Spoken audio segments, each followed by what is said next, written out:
La Edad Media no inventó la crueldad, la organizó. Las torturas no eran solo castigos, no eran arrebatos de sadismo ni actos aislados. Eran mensajes, mensajes dirigidos a quien sufría, pero sobre todo a quienes miraban. Hoy vamos a analizar por qué existieron estas torturas y qué buscaban realmente. No para recrear el dolor, sino para entender cómo el poder usa el miedo cuando necesita obediencia. Esto es Historia Incómoda, el canal donde revisamos el pasado sin romantizarlo y sin convertirlo en una historia cómoda. Hoy no vamos a describir violencia gráfica, no es necesario. Vamos a entender el sistema que normalizó el dolor como herramienta de control. Porque en la Edad Media, la tortura no era un error del sistema, era parte de su funcionamiento. La llamada doncella de hierro es uno de los símbolos más conocidos de la tortura medieval. Pero más allá del objeto, lo importante es lo que representaba. Encerrar, aislar, silenciar. No se trataba solo de castigar a una persona, sino de convertirla en advertencia. La existencia misma del instrumento ya cumplía una función política, recordar que el poder podía encerrar cuerpos y borrar voluntades. En este tipo de castigos, la justicia no era el objetivo principal, la intimidación sí. El castigo debía verse, o al menos saberse, porque el miedo se propaga mucho más rápido que la ley. El toro de Falaris representa otro nivel del castigo, el dolor convertido en espectáculo. Las ejecuciones públicas no buscaban solo eliminar al condenado, buscaban educar a la multitud. En plazas, mercados y espacios comunes, el castigo se transformaba en una lección colectiva. El mensaje era simple: esto le pasa a quien desobedece. Cuando el sufrimiento se vuelve público, el poder no necesita repetirlo muchas veces. Basta con una demostración. El miedo hace el resto.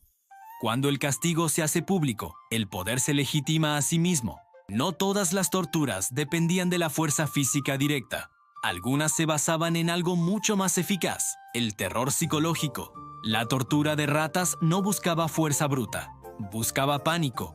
La mente se convertía en el verdadero campo de batalla. El miedo anticipado, la imaginación, la sensación de pérdida de control. Todo eso podía quebrar a una persona sin necesidad de golpes constantes. Aquí el cuerpo era secundario, la mente era el objetivo. El miedo puede ser más eficaz que la violencia física.